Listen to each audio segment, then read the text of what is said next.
Halo rekan-rekan sekalian, kita jumpa kembali di pertemuan yang ketiga. Bagaimana dengan pertemuan yang kedua tentang dataset?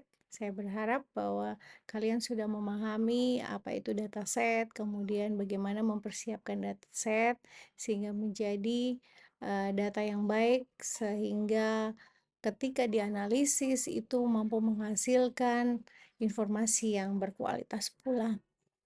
Saya yakin dan percaya kalian semua juga dalam keadaan sehat walafiat dalam mengikuti pembelajaran data mining ini. Kan mahasiswa sekalian, di pertemuan yang ketiga ini kita akan membahas tahapan dari data mining dengan menggunakan pendekatan CRISP-DM dan proses KDD. Kemampuan yang diharapkan ketika rekan-rekan sekalian mengakhiri pertemuan ini atau setelah belajar apa itu CRISP-DM dan proses KDD, bagaimana tahapan-tahapan data mining, kalian semua diharapkan mampu menguraikan tahapan data mining dengan standar antar industri. Rekan-rekan sekalian, kita akan memulai dari kita mengenal tahapan-tahapan data mining. Fase dari data mining itu dimulai dari tahapan yang pertama, yaitu define the problem. Pada tahapan ini kita akan mengidentifikasi masalah bisnis atau peluang yang akan dipecahkan menggunakan data mining.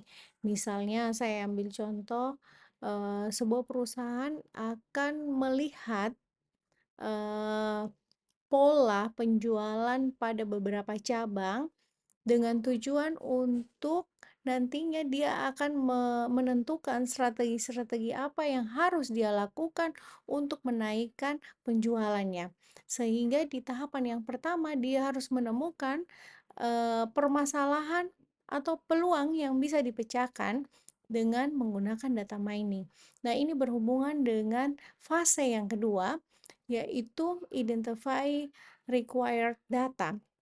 Ketika sudah menentukan atau menemukan permasalahan dan tentunya kita mengetahui tujuan dari apa yang akan kita lakukan, kita butuh data yang relevan terhadap tujuan yang ingin dicapai. Sehingga di fase yang kedua ini, yang kita lakukan adalah kita mengidentifikasi kebutuhan daripada data. Bagaimana sumber datanya, kemudian data-data apa saja yang dibutuhkan yang relevan dengan tujuan yang ingin dicapai. Di tahapan selanjutnya, ketika kita sudah mempunyai dataset yang relevan, maka kita akan masuk kepada fase yang berikutnya, yaitu prepare and pre-process. Ini berkaitan dengan kita menyiapkan dataset kita itu yang sudah siap untuk dianalisis. Nah, pada kegiatan atau aktivitas yang dilakukan di fase yang ketiga ini dimulai dari kita akan membersihkan data pada dataset kita.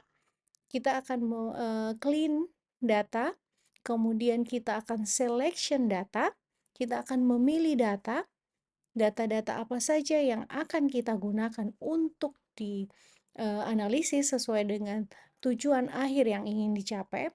Kemudian kita melakukan transformasi data menjadi format yang siap untuk dianalisis. Tepat di dalam kita menggali informasi daripada dataset tersebut. Nah, penentuan algoritma ini harus disesuaikan dengan tujuan yang ingin dicapai. Apakah kita akan memprediksi atau kita akan melihat pola atau tren terhadap dataset kita. Untuk fase selanjutnya, setelah kita menentukan algoritma, maka kita akan melakukan train and test. Nah, pada fase ini yang dilakukan adalah kita mengevaluasi model dan menentukan apakah hasil itu sesuai dengan tujuan yang ingin dicapai atau tidak. Pada tahapan yang kelima ini, yang dilakukan adalah kita melakukan train atau pelatihan terhadap dataset kita Dan setelah kita menemukan modelnya, kita akan menguji kembali, dilakukan testing lagi terhadap dataset yang sudah kita tentukan. Tahapan yang terakhir, di tahapan yang keenam, yaitu verified and deploy, di mana fase ini kita akan memvisualisasikan hasil dari evaluasi yang sudah kita lakukan di fase yang sebelumnya. Kita akan membahas tentang CRISP-DM, Cross Industry Standard Process for Data Mining. Jadi CRISP-DM di sini yang adalah metodologi yang paling banyak digunakan untuk data mining. Kenapa CRISP-DM ini menjadi penting? Karena CRISP-DM menyediakan kerangka kerja yang lebih fleksibel dan dapat diterapkan di berbagai industri. Kita lihat bersama untuk tahapan dari CRISP-DM sendiri, seperti terlihat pada layar rekan-rekan sekalian, dimulai dari fase yang pertama, yaitu business understanding. Dimulai dari kita mengidentifikasi tujuan yang akan dicapai. Nah, untuk fase yang pertama dan fase yang kedua, seperti terlihat pada siklusnya, ini memang saling berhubungan. Ketika kita akan mengidentifikasi bisnis atau tujuan bisnis yang akan dicapai, maka kita juga harus melakukan data understanding.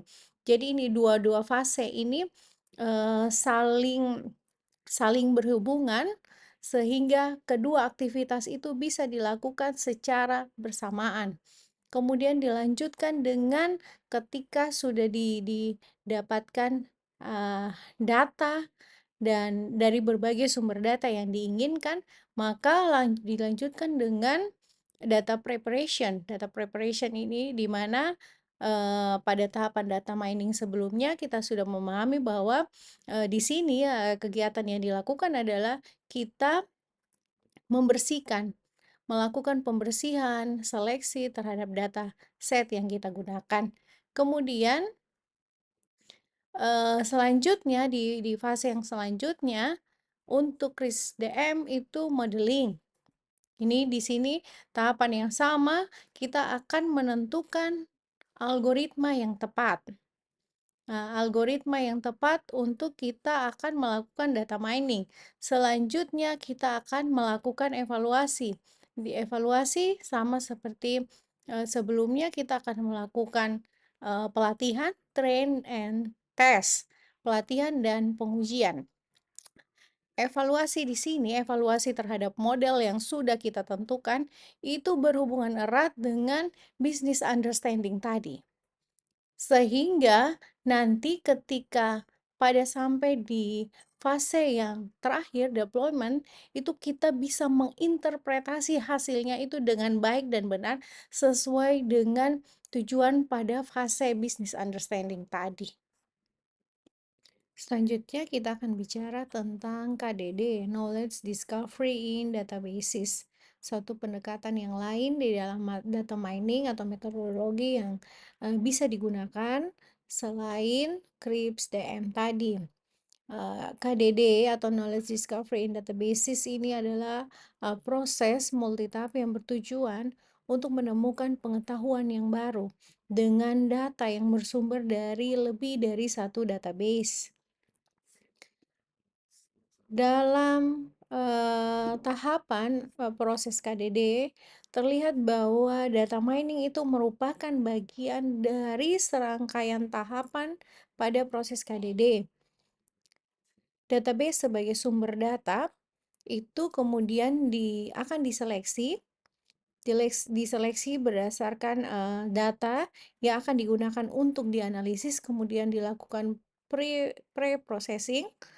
Kemudian data tersebut akan mengalami transformasi, perubahan bentuk, kemudian baru dilakukan data mining atau ditambang atau digali informasinya.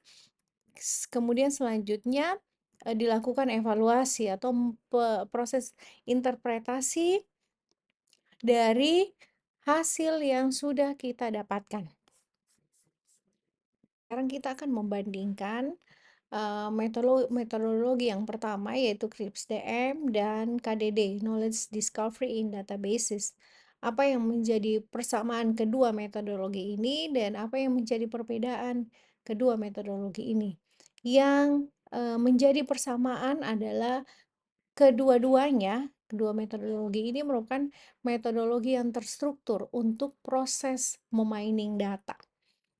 Kemudian, fokus pada pemahaman bisnisnya, business understanding dan evaluasi hasil yang berkaitan dengan tujuan bisnis. Itu yang menjadi persamaan kedua metodologi ini. Kemudian yang menjadi perbedaan antara kedua metodologi ini adalah kalau CRISP-DM itu lebih banyak digunakan dalam proyek-proyek industri dengan pendekatan standar dan fokus pada siklus bisnisnya. Sedangkan KDD ini proses yang berorientasi akademik dengan fokus pada penemuan pengetahuan dari sumber data pada basis data yang sangat besar. Nah, itu yang menjadi persamaan dan perbedaan dari kedua metodologi yang sudah kita pelajari sebelumnya. Kesimpulan apa yang bisa kita dapatkan dari pertemuan hari ini? Yang pertama, saya ada mencatat bahwa berdasarkan ringkasan dari prosesnya, data mining adalah teknik yang memungkinkan kita menemukan pola dan informasi dari data yang besar. Kemudian, dua metodologi yaitu CRISP-DM dan KDD itu merupakan metodologi yang terstruktur untuk mendukung proses data mining. Data mining merupakan satu proses atau satu fase dalam knowledge discovery in databases. Apa pentingnya kita melakukan pendekatan secara terstruktur? Ketika kita menggunakan kerangka kerja seperti CRISP-DM dan KDD, dapat membantu kita menyelesaikan masalah secara lebih efisien dan mendapatkan pengetahuan yang berharga dari data yang kita punya sesuai dengan tujuan yang kita inginkan. Rekan-rekan sekalian, demikianlah untuk pertemuan ketiga kita tentang tahapan dari data mining dengan pendekatan CRISP-DM dan KDD. Kita akan jumpa kembali di pertemuan yang berikutnya. Terima kasih.